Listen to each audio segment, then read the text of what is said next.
감사합니다. 안녕하세요. 예. 이제 5, 6월 과정, 오늘 첫 수업인데요. 우리 학원은 그 기본서로 계속 강의를 한답니다. 그래서 기본서를 가지고 하는데, 강의 노트는 몇 번 봤잖아요. 그러니까 제가 강의 노트를 몇 페이지 펴십시오 이런 걸 안 할 겁니다. 안 하고, 기본서 위주로 쭉 기본서에 있는 내용을 살펴보도록 할게요. 네, 기본서에 있는 건 전부 다 할 필요 없고, 자, 중요한 내용은 이제 정리하고 이렇게 하도록 하겠습니다. 되셨습니까? 예, 그래요. 아마 여러분들 5, 6월 달에는, 여러분들 이제 제가 기본서 위주로 공부하지만, 여러분들은 강의 노트를 중심으로 해서 아마 나름대로 정리를 해 들어가야 될 것 같아요. 이제는 공부를 이렇게 넓히면 안 돼요. 넓히면 안 되고 이렇게 좁혀야 됩니다. 그래서 타이틀을 아셔야 돼요. 타이틀을. 그러니까 오늘은 부동산학 총론을 할 건데, 총론에는 타이틀이 어떻게 되어 있는가, 최소한 그 정도는 알아야 돼요. 그 다음에 이제, 만약에 부동산의 개념이다. 그럼 부동산의 개념에서는 어떤 내용들이 주로 출제됐다고 했는가, 뭐 이렇게 좀 나름대로 정리를 해 가셔야 됩니다. 물론 제가 정리를 하겠지만, 그러면 제가 정리에 맞춰서 여러분이 하시든지, 아니면 나름대로 정리를 하시든지 그렇게 정리를 해 주셔야만이 이제 접근할 수 있어요. 예. 그래요? 저는 크게 하고 있어요. 크게 하고 있는데 내가 말하잖아요. 좀 이게 성능이 좀 그렇다고. 어디를 크게 해야 되는지 모르지만 이 정도면 돼요? 됐습니까? 크기? 소리 됐어요? 그러구나. 뒤에 분은 안 들린다고, 저는 크게 하고 있습니다. 크게 하고 있고, 목 아프게 하고 있어요. 그렇지? 그러니까, 1시간 끝나고, 이렇게 좀 조정을 한번 해보게요. 자, 크게 한번 해볼게요. 크게. 자, 됐습니까? 예, 그래요. 1시간 수업 끝나면 4시간 끝나고 똑같은 현상이 발생할 수도 있겠네. 자, 그래서, 이제 오늘은 부동산 청문회 해보니까, 오늘은 약간 쉬울 거예요. 그래서 쉬운 내용 한번 해보자고요. 앞으로 공부를 하시는데 제발 좀 이르지 마시라고. 부동산학 개론 공부하면 그러면 부동산의 특성은 엄청 열심히 하네. 엄청 열심히 하네. 그렇게 하지 마시고 여러분이 싫어하는 부분 있잖아요. 그 부분 열심히 하셔야 돼요. 대부분이 보면 정책론까지 열심히 해요. 근데 투자론부터는 이제 하기 싫어합니다.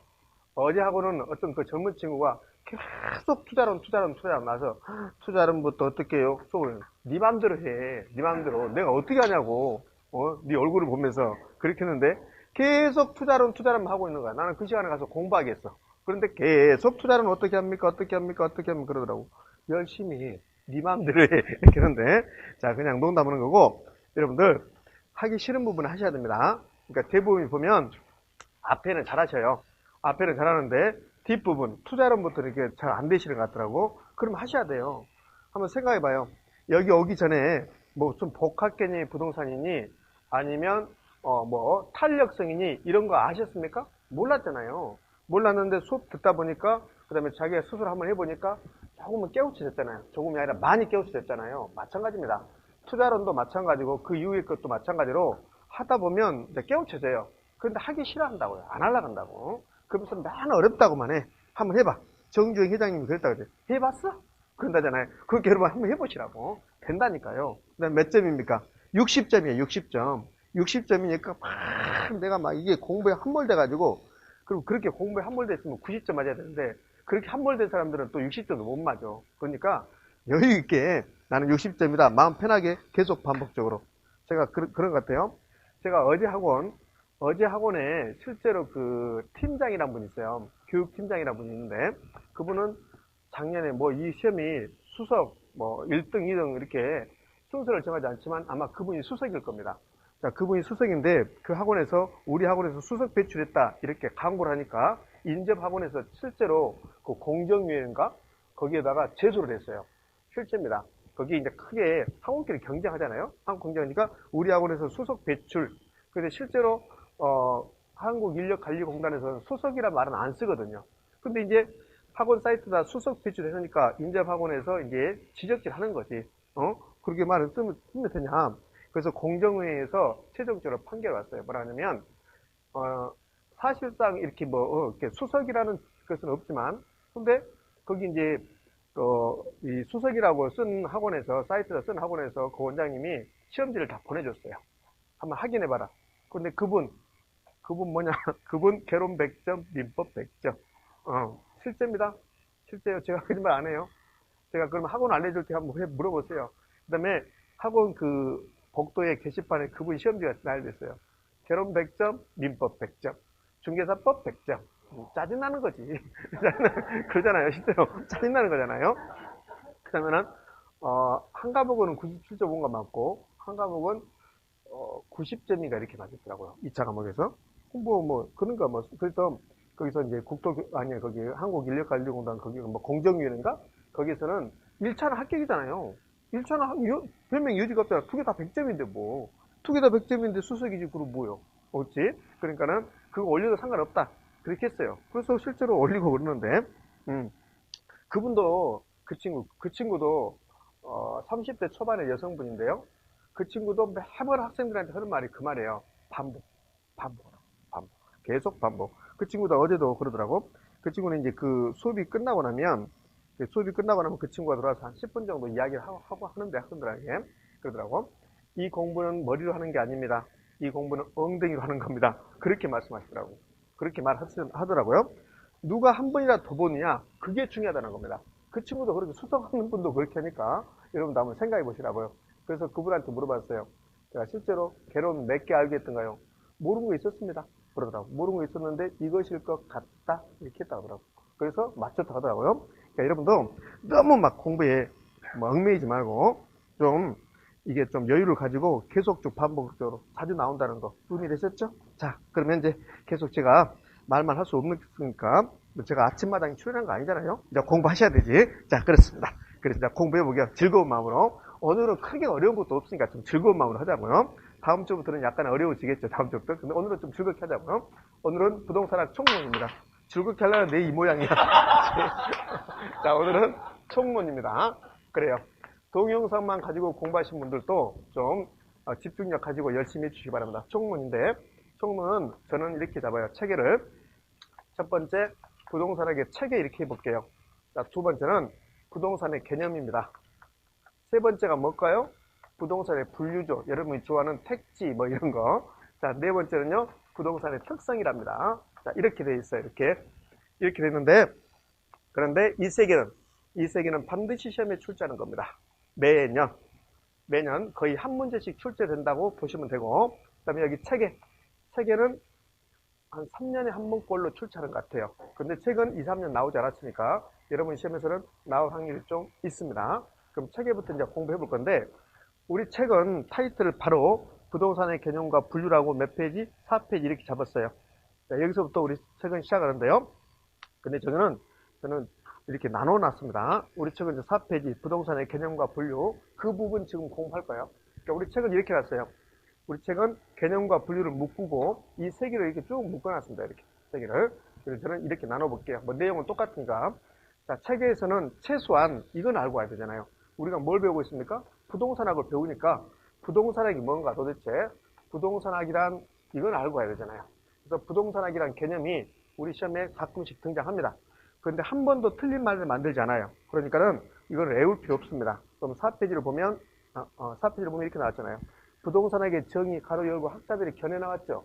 그러니까 학자들마다 약간 견해를 달리한다는 겁니다. 그래서 학자들의 이 견해가 우리 시험에 다 나왔어요.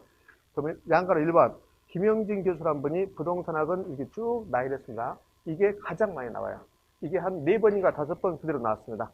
그 다음에는 5페이지 가면 이창석 교수, 조주영 교수 말 나오죠. 자, 그런 분들의 견해를 우리 시험에서 다 출제했습니다. 외운다, 안 외운다? 안 외운다겠잖아요. 그러니까 가장 먼저 부동산학 공부할 때 부동산학의 개념 정의, 이건 알고 와야 되는데 시험에 나오는데 틀린 말 만들지 않기 때문에 외운다, 안 외운다? 안 외운다. 거의 볼 것도 없습니다. 그러니까 부동산학은 어쩌고저쩌고 했는데 다 필요 없다는 거예요. 개념이 나올 수 있다는 거. 근데 4페이지 보면 하단부에 박스 나오죠.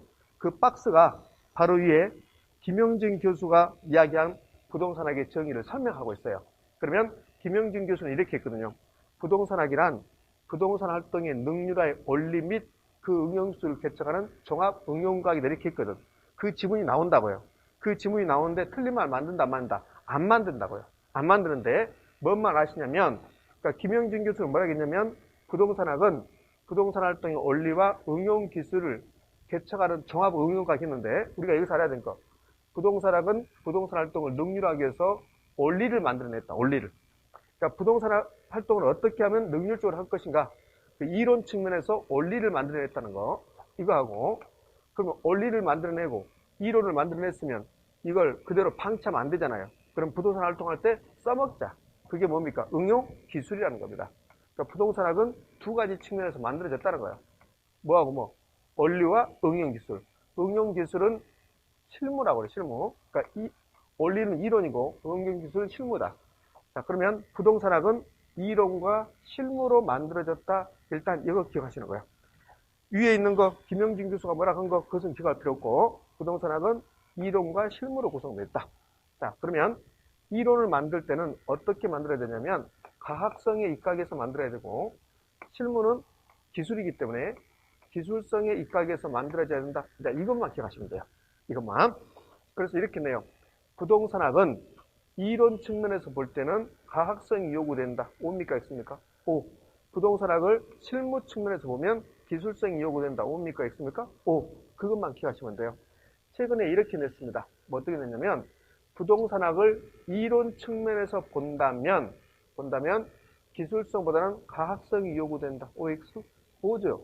부동산학은 두 가지가 요구돼. 부동산학은 과학성과 기술성이 요구되는데 그런데 이제 이론만 본다면 과학성이 요구되고 그다음에 실무만 본다면 뭐가 요구된다? 기술성이 요구된다. 그 말이야. 되셨죠? 이렇게 나오면 틀린 말이야. 부동산학은 이론 측면에서는 기술성, 실무 측면에서는 과학성이 요구된다. 크로스로 내면 OX, X. 되셨죠? 자, 이거 하나 기억합니다. 자, 두 번째로 갑니다. 두 번째. 자, 우리 부동산학의 책이 하고 있는데, 부동산학의 책에서 가장 중요한 말은 지금 두 번째라는 겁니다. 책 순서하고는 약간 바뀔 겁니다. 책을 몇 페이지로 가냐면요. 지금 17쪽으로 한번 가봐요.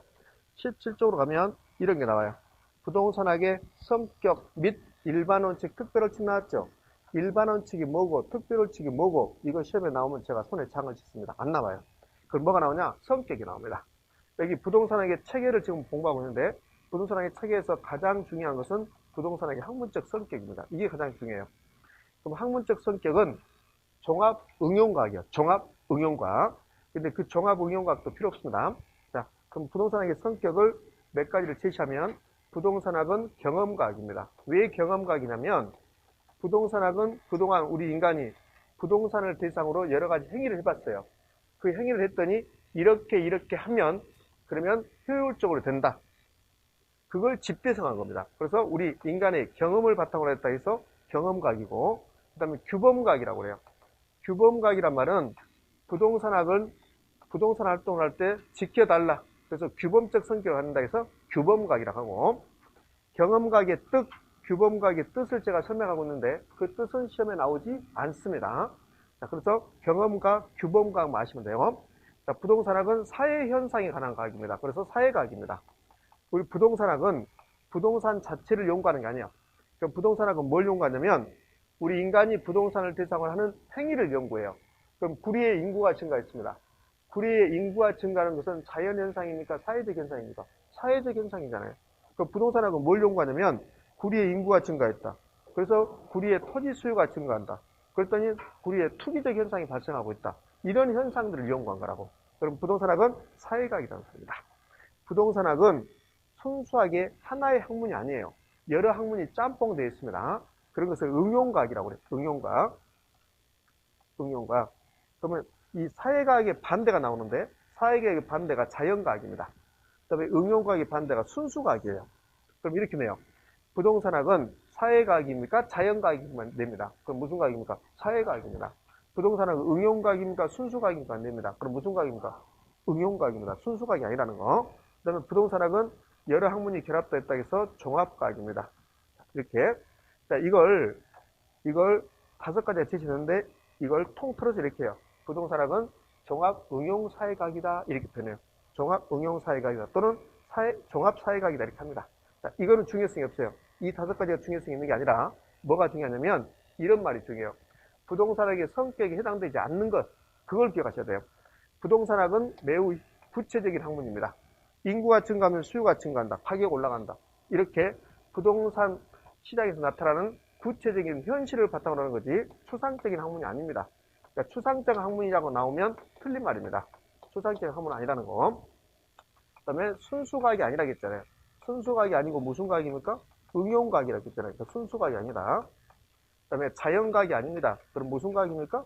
사회과학이라고 했잖아요. 자연과학이 아니다. 그 다음에 현실을 바탕으로 하는 거지 가상적인 것을 바탕으로 하지 않습니다. 가상적인 학문이 아니다. 학문이 아니다. 이렇게 네 가지는 부동산학의 성격에 해당되지 않는다는 거. 이게 중요해요. 이 중에서 중요한 건 두 가지. 더 중요한 것은 이 두 가지. 순수과학과 자연과학 아니라는 거. 이거 잘 냅니다. 그래서 부동산학의 학문적 성격에 해당되지 않는 거, 이 네 가지 반드시 기억할 것. 저는 이렇게 기억합니다.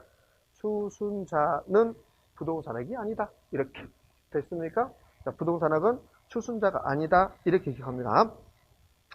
우리 책 17페이지 응용과 그 옆에 순수과학 X 써놨습니다. 경험과 옆에 추상적 X 써놨습니다. 의미 아시겠죠? 그러니까 부동산학은 순수과학이 아니고 추상적 과학이 아니라는 거. 종합과학, 그 밑에 규범과학, 밑에 설명, 싸그리 무시. 의미 아시겠습니까? 네, 넘어갔더니 5페이지, 아니, 5페이지 아닙니다. 18페이지 5번. 사회과학 옆에 뭐라고 씁니까? 자연과학 X. 그러니까 사회과학의 뜻, 자연과학의 뜻은 필요 없다. 부동산학은 사회과학이지 자연과학이 아니다. 되셨나요? 예, 그렇게.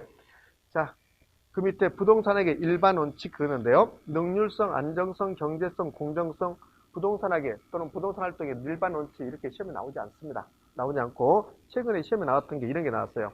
그러니까 능률성이라는 원칙이 있습니다. 능률성이라는 원칙은 부동산 활동을 할 때 어떻게 하면 능률적으로 합니까? 그 말이에요. 그러니까 여기 부동산학의 일반 원칙, 부동산 활동의 일반 원칙은 부동산 활동을 할 때 일반적으로 지켜야 될 것들 이 소리야. 그럼 부동산 활동을 할 때는 능률적으로 하세요. 안전하게 하세요. 경제적으로 하세요. 공정하게 하세요. 이런 말이거든요. 외울 필요 있다 없다? 없다. 그래서 딱 하나만 기억한다. 최근에 나왔던 게 이 부분 있잖아요. 이 부분에 시험에 나오면 나왔던 걸 또 내고 그래요. 그러니까는 이거 제가 제시하는 거 마시라고. 이게 우리 책에 있는 거 전부 다 했다. 그러면 나는 부동산학 가지고 고생하겠습니다. 그 말하고 똑같아요. 그러니까 제가 제시한 거 한번 해서도 80점 아니라 90점 맞출 수 있으니까 그냥 제가 제시하는 거 제가 책 보지 마세요. 그러면 보지 마시고 물론 그렇게 하고 계시겠지만 그렇지? 자 그래요. 자 그렇습니다. 자 그러면 여기다 하나 추가해 보면 능률성이라는 게 있어요. 능률성. 그러니까 능률성의 원칙이라는 게 있는데 이 말은 이런 소리입니다. 우리가 부동산 활동을 할 때 어떻게 하면 능률적으로 할 수 있습니까? 그 말이란 말이에요. 근데 부동산 활동은 이렇게 나눠요. 어떻게 나누냐면 소유 활동이라는 게 있어요. 소유 활동. 소유 활동은 어떤 부동산을 사서 내가 이용하고 개발하고 뭐 개량하고 이런 것을 소유 활동이라고 해요. 그다음에 소유 활동이 있는가 하면 사고 파는 게 무슨 활동입니까? 거래 활동이에요. 부동산을 소유 활동할 때 거래 활동을 할 때 어떻게 하면 능률적으로 합니까? 자 이렇게 연결돼요. 그러면 거래 활동을 할 때는 사기치면 안 돼요. 그러니까 거래 활동을 할 때는 사기쳐서는 능률적으로 안 되는 겁니다. 그래서 거래 활동은 거래 질서가 확립돼야 돼. 확립. 그래야만이 거래 활동이 능률적으로 된다는 겁니다. 그래서 무자격자들이 판치면 안 된다는 거예요. 그러니까 떴다방이 판치면 안 된다는 겁니다. 그러니까 떴다방이 판치면 거래 질서가 확립되지 않죠. 그럼 거래 활동이 능률적으로 된다 안 된다? 안 된다는 겁니다. 혹시 여기 계신 분들이 떴다방에서 하셨던 분 계신 게 모르지만 떴다방 저기 보내야 돼. 학교로. 그러잖아요. 저는 그렇게 생각해요. 떴다방은 학교로 보내야 돼요. 안 계시죠? 안 계시죠? 떴다방? 그렇지. 말 조심해야 되거든요. 말 조심해. 어느 분들은 자기가 그런 일 하셨는데 엄청 기분 나쁜 분 있잖아요. 그런 분도 있으니까 떴다방은 안 계신 걸 보고 근데 아무도 말씀 없는 거 보니까 몇 번은 가서 하셨던 분도 계신 것 같아요. 자, 그렇지. 나는 안 했어요. 막 이렇게 해야 되는데 근데 아무 말 없고 살짝 고개를 숙이는 거 보니까 한 2번 정도 해서 이렇게 2, 300 버신 것 같은 생각이 듭니다. 자, 소유 활동을 어떻게 하면 능률적으로 할 것인가? 소유 활동은 부동산을 이용할 때 최고 가치를 창출하는 이용을 해줘야 돼요. 자, 여러분이 이 부동산을 소유하고 있다. 저도 이걸 소유하고 있다. 내 마음대로 이용한다. 그럼 여기는 최고 가치를 창출하는 이용이 보존해야 돼요. 그런데 마구 파헤쳤다. 그러면 소유 활동이 능률적으로 된다, 안 된다? 안 된다는 겁니다. 그래서 소유 활동을 능률적으로 하려면 어떻게 하면 최고 가치를 창출할 것인가? 그걸 모색해야 돼요. 그래서 이걸 최유이용을 해야 된다. 이렇게 나와요. 이렇게. 그래서 능률적인 원칙이라는 게 있는데 그 능률적인 원칙을 지켜주기 위해서는 소유 활동을 최유용해야 되고 거래 활동은 거래 질서가 확립돼야 된다. 이렇게 연결되는 겁니다. 근데 이제 24회 때인가요? 24회 때인가 26회 때인가 이렇게 나옵니다. 뭐라고 하냐면 부동산 활동의 일반 원칙 중에서 안정성의 원칙이란 소유 활동을 최유용하고 거래 활동은 거래 질서가 확립돼야 된다. 이렇게 출제한 적이 있습니다. 뭡니까? 없습니까? X죠. 이것은 안정성이 아니라 뭡니까? 능률성이라는 거, 능률성. 그래서 그 능률성 밑에다가 언더라인 쳐놨잖아요.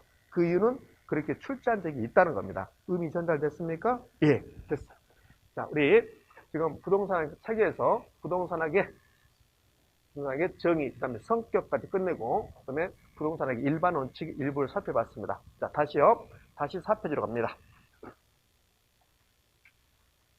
4페이지로.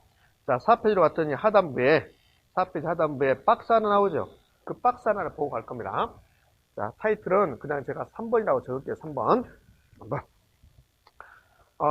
거의 강의 노트 순수하고 거의 비슷하게 제가 수업을 하고 있으니까 여러분들은 특별하게 뭐 쓰고 그럴 필요는 없을 것도 같아요. 선생님 이거는 없는 것 같은데요. 이거. 자, 그럼 쓰면 되죠. 없으면. 자, 그래요. 자, 이제 세 번째는 뭘 배우냐면 부동산학의 3대 측면이라는 게 있어요. 부동산학의 3대 측면. 그러면 3대 측면이 뭐냐? 이 부동산학의 3대 측면은 우리가 부동산을 바라볼 때 세 가지 측면에서 바라본다. 그걸 3대 측면이라고 해요. 여러분이나 제가 어떤 부동산을 볼 때, 이 부동산을 볼 때 여러 가지를 생각하는 겁니다. 여러 가지를 생각하는데 결국은 세 가지를 생각을 해요. 자, 여러분이 중개사가 돼서 이 부동산을 중개할 겁니다. 그 매수 의뢰인은 자, 매수인, 사겠다는 사람이잖아요. 그럼 매수 의뢰인이 왔습니다. 그럼 이 부동산에 대해서 중개업자가 설명할 거 아닙니까? 그럼 가장 먼저 이 부동산의 뭐 면적, 건물의 높이, 건물의 구조, 언제 신축됐느냐, 뭐 이런 거 설명하겠죠. 그게 뭡니까? 그게 기술적 측면이라는 거, 기술적 측면. 그 다음에 이 부동산이 있는 지역의 용도 지역, 이 부동산이 지금 저당권이 설정되어 있다. 아니면 지상권을 설정해서 건물을 지었다. 뭐 이런 것들이 법률적 사항. 그러면 이 건물이 임대형 부동산이라면 그럼 한 달에 임대료가 얼마 들어온다. 그 다음에 이 건물은 주변에 비해서 약 싸게 나왔다, 비싸게 나왔다, 투자 가치로 충분하다 이런 이야기 할 거죠. 자, 그게 뭡니까? 경제적 사항. 그러니까 여러 가지 이야기 하는데 결국은 세 가지를 이야기한다는 겁니다. 이걸 부동산에게 3대 측면 그래요. 여러분이 어떤 부동산을 보면서 이 세 가지 이제 생각할 거예요. 자, 봐봐요. 여러분이 공인중개사 이 공부를 하기 전에 어떤 부동산을 보면 가장 먼저 건물 높네, 건물 좋아, 예뻐 보이네, 얼마짜리일까 이런 거 생각하겠어요. 맞잖아요. 근데 지금은 아마 이런 거 생각할 거예요. 용도직이 뭘까? 그잖아요. 그럼 용도직이 뭡니까? 이거잖아요. 이거. 이렇게. 그러니까 결국은 세 가지를 생각한다는 겁니다. 그것을 3대 측면이라고 그래요. 3대 측면. 이 세 가지를 결합한 것을 복합 측면, 복합 개념이라고 그래요. 그럼 잘 생각해 봐요. 우리가 부동산을 생각할 때 세 가지를 생각한다. 그럼 우리는 부동산을 생각할 때 복합 개념으로 생각한다. 이렇게 되는 거야. 이렇게. 그래서 이 3대 측면이 무슨 말이냐는 안 내요. 20년 전에 부동산학의 3대 측면, 부동산의 3대 측면이 무슨 말인가 20년 전에 냈다고요. 요즘 낸다, 안 낸다? 안 냅니다. 3대 측면이 무슨 말인가 안 낸다고요. 그럼 안 내면 뭘 내냐? 이 3대 측면에 들어가 있는 속뜻을 물어봐요. 그럼 부동산학의 3대 측면은 어떤 뜻이냐? 우리 인간이 부동산을 생각할 때 세 가지 측면에서 생각한다. 복합 개념을 생각한다. 그러면 우리 인간이 부동산 활동을 하는 모든 것은 다 복합 개념으로 이루어졌다.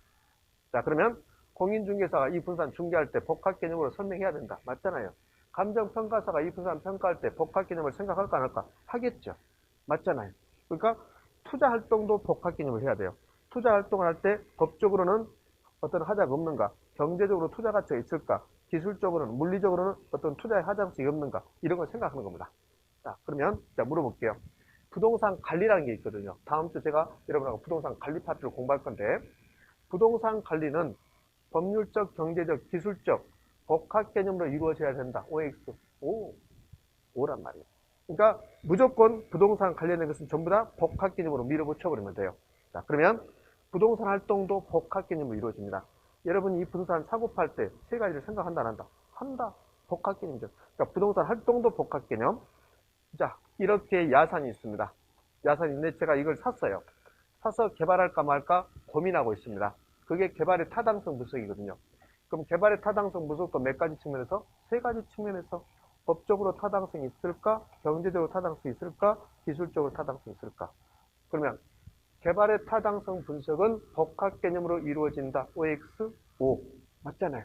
우리 지난주에 뭘 배우냐면 원가법에서 감가 요인이라는 거 배웠어요. 감가 요인. 10일 안 지났습니다. 10일 안 지났어요. 기억이 있습니까? 감가 요인. 자, 감가 요인은 여러 가지가 있는데 세 가지로 나눈다겠습니다. 어떻게 해요? 법경기, 법률적 감가, 경제적 감가, 기능적 감가. 지난주에 원가법 했습니까? 안 했습니까? 했죠. 했는데 마치 안 한 것처럼 그런 표정을 지으면 제가 어떻게 합니까? 그래서 원가법은 제조단가에서 감가 누계액을 차감한다 그랬잖아요. 그래서 이제 감가 누계액을 차감한 것을 감가 수정이라 하는데 왜 감가 수정하냐? 감가 요인이 있으니까 감가 수정한다. 감가 요인은 무수히 많다. 그런데 이렇게 있잖아요. 물리적 감가, 노마파손 기억나나요? 기능적 감가, 설자 나면 설계 불량, 과잉 설비, 과도 설비, 설자 나면 기능적 감가. 그 다음에 주변에서 쓰레기 소각장 들어갔다. 무슨 감가? 경제적 감가. 몇 가지입니까? 세 가지. 그러면 3대 측면도 세 가지인데 감가 요인도 세 가지입니다. 선생님 그런데 3대 측면은 법률적은 있는데 여기는 법률적은 없네요. 그렇죠. 없죠. 그래서 이 감가 요인에 법률적 감가라는 게 있는데요. 이 경제적 감가에 포함돼요. 그럼 결국은 감가 요인도 물리적, 기능적, 경제적인데 이렇게 세 가지인데 근데 여기는 결국은 뭡니까? 3대 측면이란 거죠. 따라서 부동산과 관련된 모든 것은 뭘로 이루어졌다? 3대 측면으로 이루어졌다.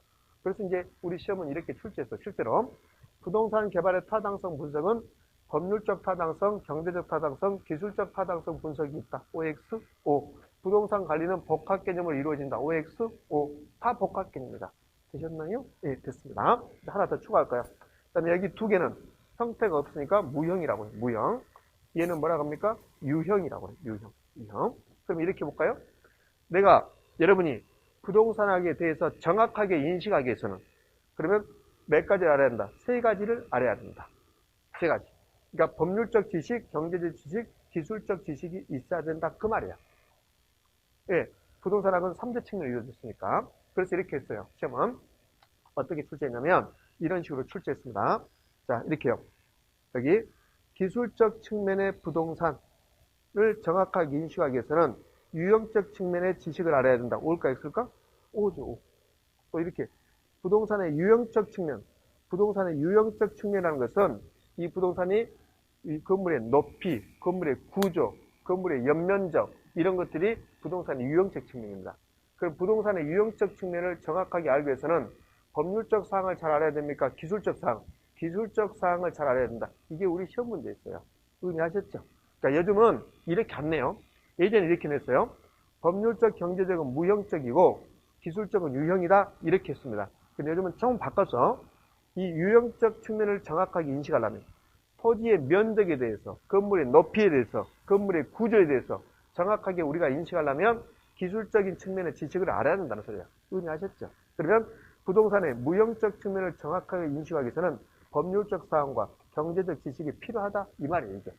되셨습니까? 자, 이렇게. 자, 어쨌든 간에 법률적, 경제적이 나오면 뭐가 나와야 되고, 무형이 나와야 되고, 기술적이 나오면 뭐가 나와야 되고, 유형이 나와야 되고. 되셨습니까? 그게 4페이지 그 박스의 내용입니다. 자, 이렇게 됐습니다. 자, 우리 부동산에게 지금 체계를 하고 있는데, 부동산에게 체계에서 지금 세 가지 했다고 생각하시면 돼요. 개념, 성격, 3대 측면. 자, 책을 어디로 가냐면, 책은, 5페이지네요. 5페이지 갔더니, 2번, 부동산에게 접근 방법 이렇게 나왔죠. 자, 책의 순서가 지금 부동산에게 접근 방법 나왔으니까, 부동산에게 접근 방법을 지금부터 공부할 겁니다.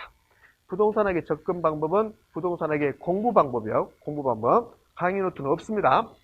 잘 나오지 않아요. 강의 노트 없는 것은 잘 나오지 않습니다. 자, 근데 제가 언급하지 않았으니까 언급해야죠. 접근 방법, 공부 방법. 그러니까 접근 방법에 이제 몇 가지가 제시됐는데 우리가 알아야 될 것은 한 4가지밖에 없습니다. 자, 접근 방법, 공부 방법, 단독문이 나오지 않아요. 단독문이 나오지 않고 지문 나오는 겁니다. 지문. 그럼 어떻게 지문 나오냐? 다음은 부동산학에 관한 설명이다 이렇게 해요. 그러면 부동산학에 관한 설명이다 그러면 이거 전부 다 낼 수 있다는 겁니다. 근데 대부분이 여기서 내요. 부동산학에 관한 설명이다. 그럼 지금 우리가 공부한 거 내는 거야. 그러니까 부동산학의 설명이다 옳은 거 틀린 거 그런단 말이에요. 그럼 이렇게 두겠죠. 부동산학은 순수각이 아니라 순수각이 아니라 응용각이다. 1번에 지문 그럼 옳은 말이죠. 부동산학의 3대 측면이라는 것은 뭐다? 이렇게 두고 자, 지문 한두 개 들어가는 게 접근 방법이에요. 접근 방법에서 첫 번째 나오는 게 분산식 접근 방법이 있어요. 분산식 접근 방법이 있고, 그 다음에 중점식이라는 게 있고,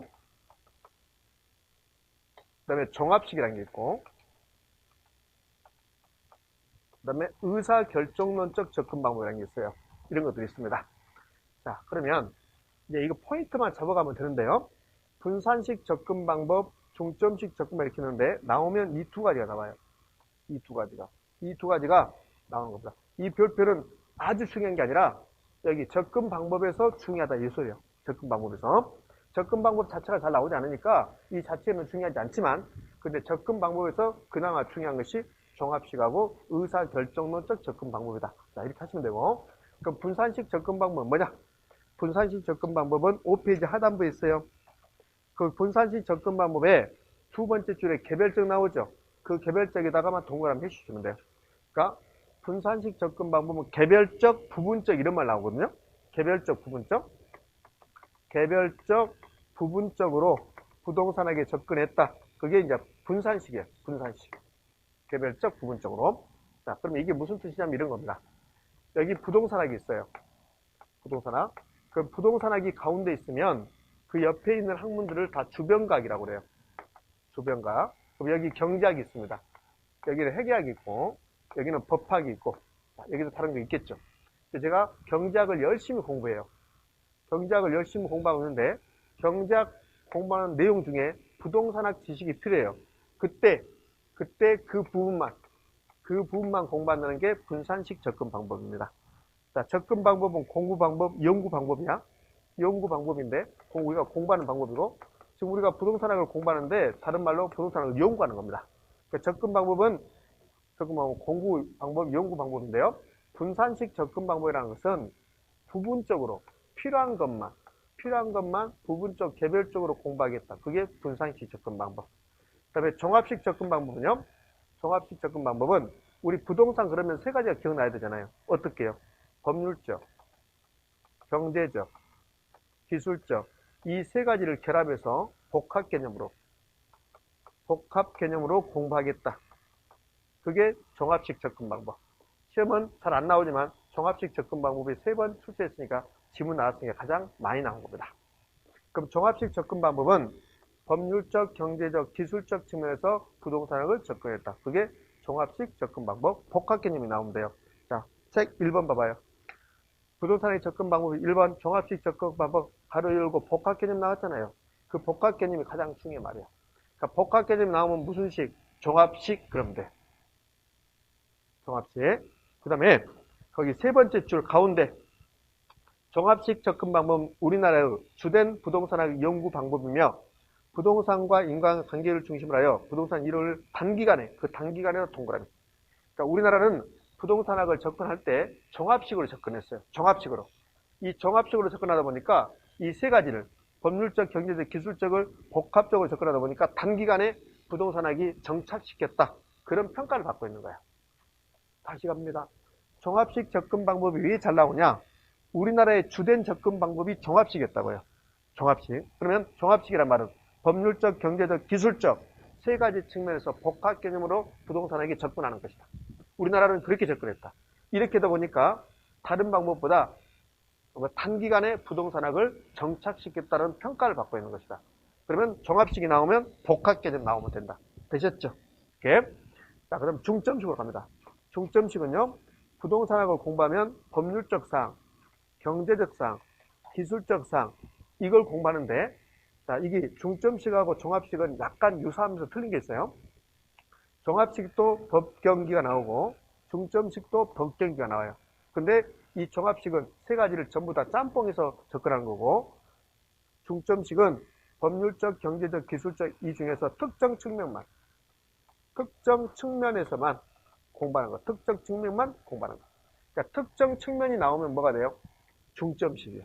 중점식은 특정 측면. 의미 아시겠습니까? 네. 한 페이지를 넘겨서 6페이지 가면 그럼 뭐가 나왔습니까? 중점식 나왔습니다. 중점식의 거기 첫 번째 줄에 특정 측면 나왔죠? 그러면서 가로 열고 법경기가 나왔네요. 법경기 되셨나요?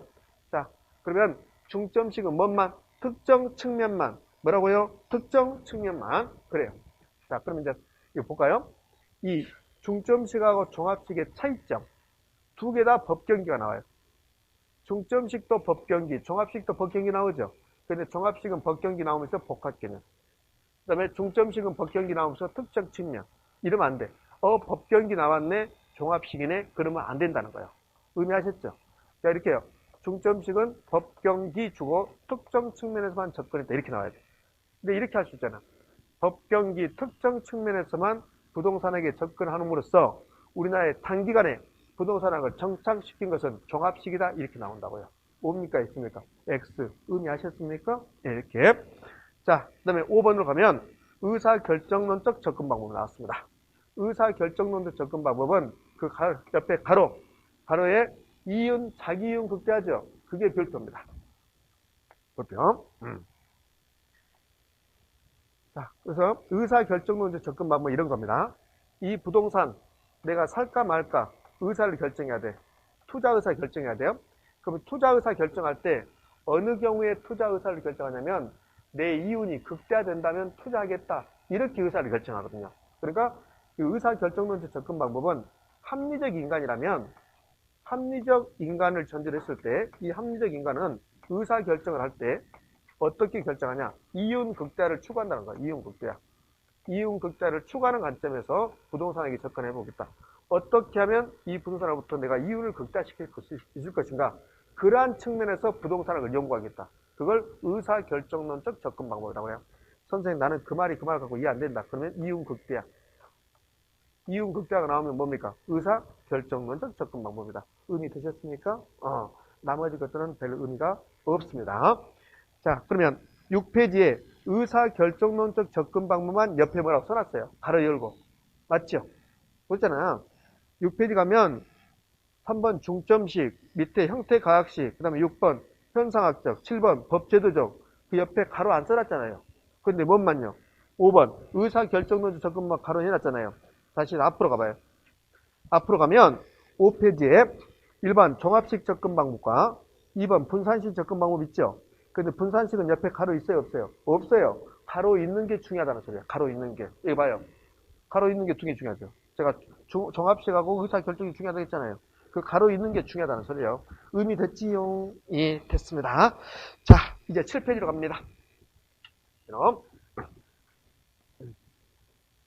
한 문제 가지고 여러분들 합격 불합격이 결정돼요. 한 문제 가지고 합격 불합격. 저 어제 제 메일 어떻게 안 하는지 모르지만 제 메일이 엄청나게 많은 사람들로 정말 이 연예인들이 힘들겠구나 하는 생각이 절로 어제 느꼈습니다.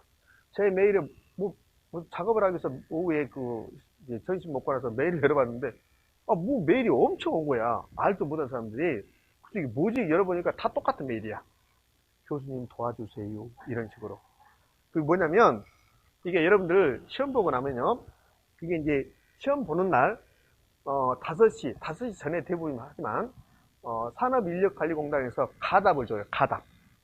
이제 정답이 아니라 가답을 준다고요. 근데 그 전에 1차 여러분 시험 보고 나면 그러면 1차 시험 문제를 학원들에서 입수를 해요. 입수해서 이제 저 같은 사람들 가서 풀거든요. 이렇게 막 풀어요. 이렇게. 그리고 여러분들 2차 시험 보고 나오면 그거 주잖아요. 1차 답을 주잖아요. 이렇게. 그러니까 여러분이 1차 시험 보고 그러니까 누군가가 이제 학원 관계자가 시험에 들어가든지 아니면 우리 학원에서 1차만 보신 분 있잖아요. 그분이 시험 보고 이제 학원으로 시험지를 가져온다고요. 그럼 시험지를 가져오면 제가 1차 과목 선생님이 그걸 풀어요. 그래서 풀어서 이제 그거 다 해놨죠. 이게 학원을 홍보하기 위해서 예를 들어서 뭐 브랜드 있잖아요. 뭣도 있고 말 그냥 홍보하기 위해서 미리 이제 올리는 거죠. 답을 이제 학원 이제 가답 이렇게 올리는 거죠. 그리고 이제 여러분 2차 시험 보고 나면 그러면 바로 앞에서 이렇게 1차 가답이라고 준다고 이렇게 1차 시험 가답이라고. 그러니까는 시험 보고 나서 바로 나오면서 1차는 맞출 수 있다고요. 근데 2차는 거기 안 내요. 왜? 2차는 시험 바로 끝났으니까. 그 다음에 시험 끝나고 나면 거의 5시가 가까워지니까 5시 되면 이제 산업인력관리공단에서 가답을 죽이니까 2차는 채점 우리가 풀 필요 없잖아. 강사들이. 그렇게요. 자, 그러면 이제 그날 거의 결판 나요. 그래서 만약에 기업회사가 이제 이제 강사들이 풀 거 아닙니까? 그러면 한 사람이 안 풀어요. 민법 선생님 한 명이 푼 게 아니라 최소한 2명이 풀어요. 개론도 2명이 풉니다. 이렇게. 그러니까 드로잉 2명 풀다 보면, 그러면 답이 똑같다. 두 사람 다 똑같다, 답이. 그러면 다 정답이에요. 근데 한 문제 정도가 틀릴 수 있어요. 그 한 문제도 틀릴 수 있으면 강사 한 명이 순간적으로 실수해서 틀릴 수 있고, 그럼 틀리다. 그럼 그 문제만 보는 거야. 그 문제만. 그럼 둘 중에 한 명이 이제 틀릴 수 있는, 아, 제가 이거 실수했네요. 이렇게 될 수 있고. 근데 이상하게 둘 다 안 가르친 내용이 나왔으면 이제 책을 찾아봐야 돼요. 그러니까 깊은 내용이 나올 수도 있거든요. 깊은 내용이 나왔으면 책을 찾아보거든요. 그래서 이제 이렇게 이제 똑같으면 그러면 거의 정답입니다. 그럼 이제 이 기억회사에서 이제 했습니다. 니은 회사 것도 찾아봐요. 그럼 기억회사하고 니은 회사가 똑같다. 그럼 거의 정답이에요. 그게. 그러잖아요. 여기 이하고 뭐 A하고 했습니다. 이렇게. 근데 여기하고 똑같고 이게 똑같다. 그럼 얘도 똑같다. 그럼 똑같은 거야. 근데 가끔씩 틀린 게 나오거든요. 가끔씩 여기는 40번에 3번이라고 했는데 얘는 40번에 2번이라고 할 수도 있거든요. 그러니까 이것만 이제 문제가 돼요. 제가 공부를 해야 되는데 설명이 길어지는데, 그래서 이제 가지고 이의신청 하거든요. 그럼 이의신청을 하면 그 이의신청이 받아들이는 게, 여러분들 10월 26일 시험 보잖아요. 그럼 10월 26일 시험 보면 이의신청을 바로 받아들이면 좋잖아요. 근데 바로 안 받아들여줍니다. 그럼 이제 여러분 2019년에 받았다. 이의신청은 2020년에 받아들여져요. 2020년에.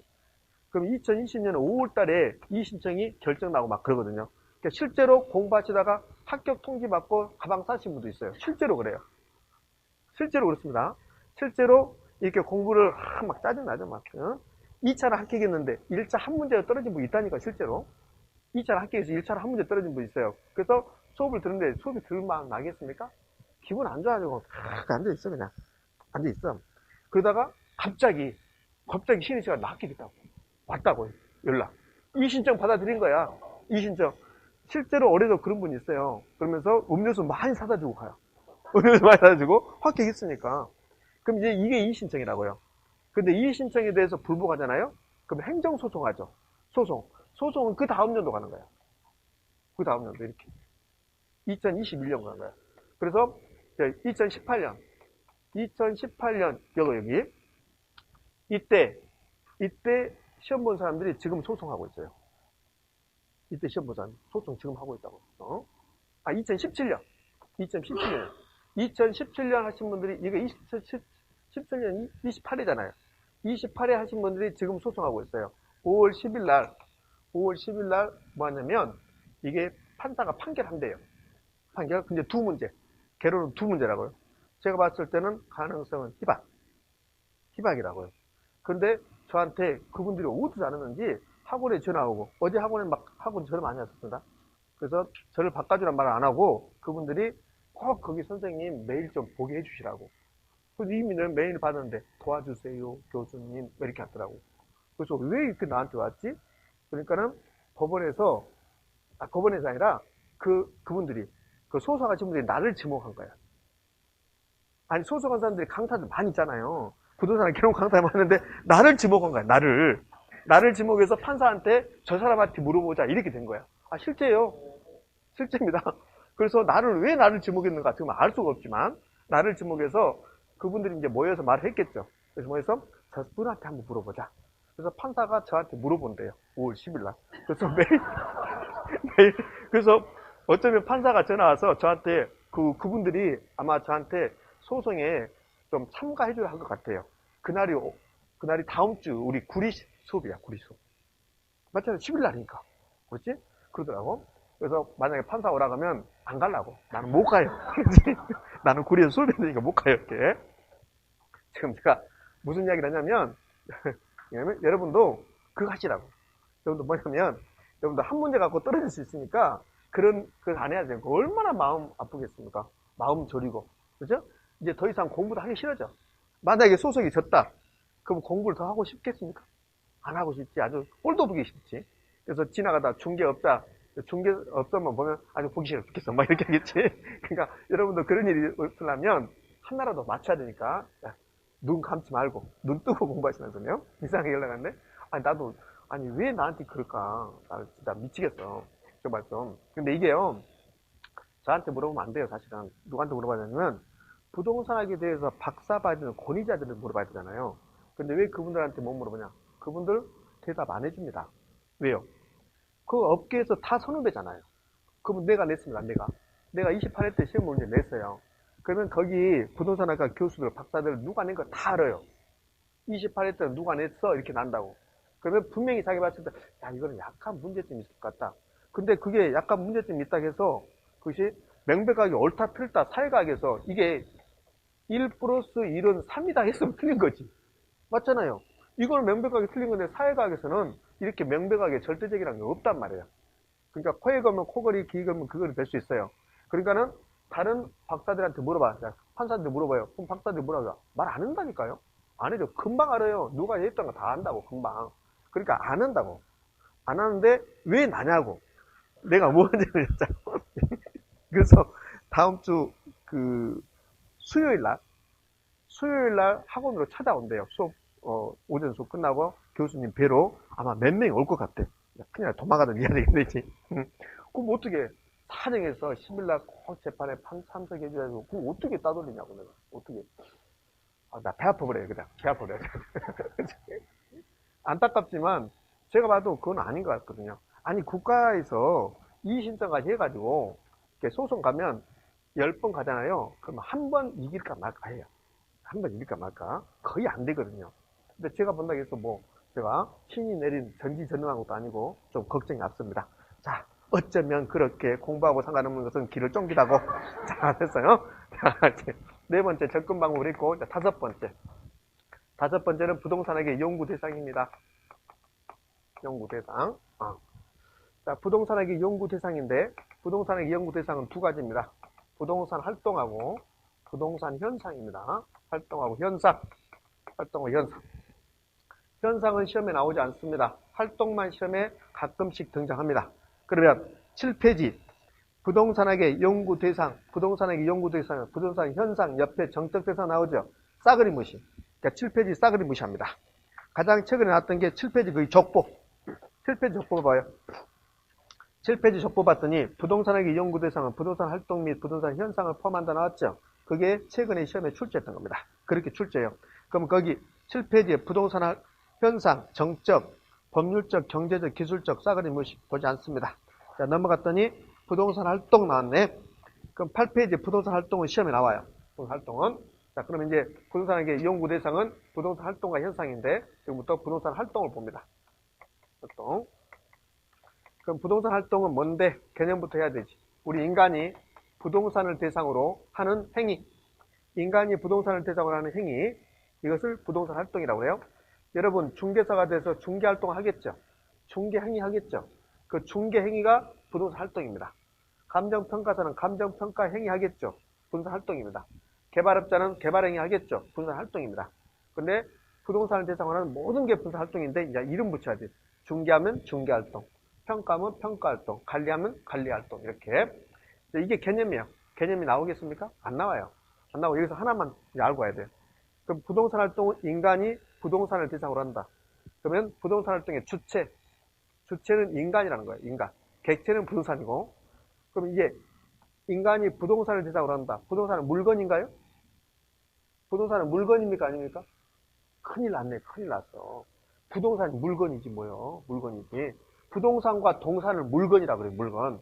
우리 눈에 보이는 거, 여러분 눈에 보이는 거, 저 빼고 사람 빼고 전부 다 물건이야. 우리 눈에 보이는 거. 그럼 부동산은 물건인가요? 물건이야. 그럼 여러분들은 어떤 게 물건인 줄 알았어? 마트에 있는 것만 물건인 줄 알았어요? 마트에 있는 것만? 마트에 있는 것만 물건이 아닌 게 아니고 여러분 눈에 보이는 것 중에서 사람 빼고는 다 물건이라고. 근데 물건은 부동산과 동산이 있죠. 그 부동산은 물건이라는 소리야. 물건. 시험에 물건이 부동산이라고 나옵니까? 부동산이 물건이라고 나옵니까? 안 나오지, 이거는. 안 나오고, 제가 말하는 것은 인간이 부동산을 대상으로 하는 게 부동산 활동이다. 그러면 인간이 부동산이나 물건을 대상으로 한다. 그래서 부동산 활동은 대물 활동이라고 해요. 대물 활동. 의미 되셨습니까? 네. 그 다음에 부동산은, 인간이 부동산을 대상으로 하는데, 이 부동산 사고 팝니다. 이 부동산 사고 팔 때 제가 이 부동산의 주인이야. 소유자입니다. 제가 팔 때 고양이한테 파는 게 아니죠. 누구한테 팝니까? 사람한테 파는 거죠. 따라서 부동산 활동은 결국 사람끼리 이루어지는 거야. 사람끼리. 그래서 대인 활동이에요. 그러면 이렇게 나오면 부동산 활동은 대물 활동이지 대인 활동은 아니다. OX. X. 부동산 활동은 대인 활동이면서 대물 활동이다. 뭡니까? 있습니까? O. 이게 시험 문제. 이 시험 문제. 22회 때 그렇게 출제했어요. 부동산 활동은 인간이 부동산을 대상으로 한다는 점에서 대물 활동이지 대인 활동은 아니다. 이렇게 출제했습니다. OX, X. 부동산 활동을 공부하고 있는데 이거 개념 공부했습니다. 그 개념을 봤더니 부동산 활동은 대인 활동에서 무슨 활동이다? 대물 활동이다. 그 말이에요. 자, 그 다음 주체 갑니다. 주체는 인간인데 세 개로 나눌 수 있다는 겁니다. 자, 공적 주체와 사적 주체와 그 다음에 제3섹터라는 게 있어요. 제3섹터는 공적 주체와 사적 주체가 같이 하는 것을 제3섹터라고 해요. 그러면 제3섹터가 나오면 1섹터, 2섹터도 있어야 되겠죠. 그럼 1섹터가 뭐예요? 공적 주체, 2섹터가 사적 주체. 26회 때 시험으로 가볼까요? 26회 때 뭐라고 출제하냐면 이렇게 해요. 부동산 개발을 주는데 공영개발은 그랬어요. 공영개발. 그럼 공영개발은 공적 주체한 개발이죠. 이 공적 주체한 개발은 제2섹터로서 이렇게 출제했습니다. OX, X. 그때 이렇게 했거든요. 다음 중 틀린 것 그랬어요. 다음 중 틀린 것 그러면서 1번 지문에 공적 주체한 개발은 제2섹터로서 이렇게 했습니다. OX, X. 1번에 거기까지 읽어보고 답이 된 겁니다. 그래서 답이 1번이었으니까. 틀린 거 고르겠습니까? 그럼 여러분들은 공적 주체는 제1섹터고 사적 주체는 제2섹터다. 그럼 공적 주체, 국가, 지자체, 공기업이 공적 주체입니다. 공적 주체는 부동산 활동을 할 때 공익을 추구해요. 공익. 이 공익을 풀어 써볼까요? 공익을 풀어 쓰면 사회성 공공성이라고 그래요. 사회성 공공성. 자, 그 다음에 이 사적 주체는 여러분이 사적 주체, 제가 사적 주체죠. 우리는 부동산 활동할 때 뭘 추구해요? 사익을 추구해요. 사익은 사익성이라고 그래요. 그럼 이렇게 할 수 있겠네요. 부동산 활동은 사회성 공공성과 사익성을 추구한다. OX? O. 부동산 활동은 대인 활동이면서 대물 활동이고 부동산 활동은 사회성 공공성과 사익성을 추구하는 성격이 있다. OX? O. 되셨나요? 이렇게. 자, 여기까지만 하고 이제 쉬었다 할 건데요. 자, 세 번째가 부동산 활동의 부분이라고 나와. 부동산 활동의 부분. 자, 8페이지. 부동산 활동. 자, 부동산 활동의 부분 갑니다. 그러면 부동산 활동의 부분 2번. 부동산 활동의 부분 기업, 정부 부분, 니은, 사적 부분, 디귿, 전문협회 부분 나오죠. 그럼 사적 부분, 그 다음에 정부 부분, 전문협회 부분이 무슨 뜻인가 안 물어봅니다. 그럼 뭘 알기 위해서 제가 했냐면 그 사적 부분이 민간 활동입니다. 민간 활동. 그러니까 부동산 활동의 부분을 정부 부분과 사적 부분과 협회 부분 나눌 수 있는데 그 사적 부분이 민간이라고. 민간. 그러면 이 민간이 부동산 활동 중에서 가장 활발하게 이루어진 거야. 그러니까 부동산 활동의 부분을 나누면 정부가 하는 거, 민간이 하는 거, 전문협회가 하는 거, 중개사협회가 하는 거 이런 것들이 전문협회라고. 근데 이 세 중에서 가장 활발하게 이루어진 게 뭐야? 사적 부분이다. 사적 부분. 밖에 건물 짓고 밖에 뭐 도로 내고 다 그거 어디 있어요? 민간들이 하고 있잖아요. 그러니까는 사적 부분이 가장 활발하게 이루어진다. 가장 활발. 자, 그건 별로 중요성이 없고 이제 하나만 해볼까요? 그럼 사적 부분, 사적 부분. 사적 부분은 민간입니까? 아닙니까? 민간이죠. 그러니까 부동산 활동의 부분은 사적 부분, 공적 부분, 협회 부분이 있는데 이 사적 부분이 민간이라고요. 민간. 그럼 부동산 활동을 민간 부분만 본다면, 사적 부분만 본다면 뭘 추구하냐면 효율성을 추구해요. 효율성. 자, 부동산 활동은 효율성과 형평성을 추구하는데 형평성이라는 것은 골고루 잘 살아보자가 형평성이거든요. 골고루 잘 살아보자. 근데 민간이 사적 부분이 부동산 활동을 하면서 형평성을 추구합니까? 아니죠. 그러니까 부동산 활동은 세 부분이 있는데 민간 부분만 본다면, 사적 부분만 본다면 뭘 추구한다? 효율성을 추구한다. 그 말이래요. 의미 되셨습니까? 네, 그래. 자, 됐습니다. 거기 볼래요? 거기 전문협회 부분 바로 밑에 사적 주체 제2섹터 나오면서 오른쪽에 동그라미 1번 뭐 한다? 효율성을 중시하는 주체 나왔죠. 그러니까 민간 부분, 사적 부분은 뭘 추구한다? 효율성을 추구한다. 자, 여기까지 하고 좀 쉬었다가 이어서 하도록 합니다. 되셨나요? 예.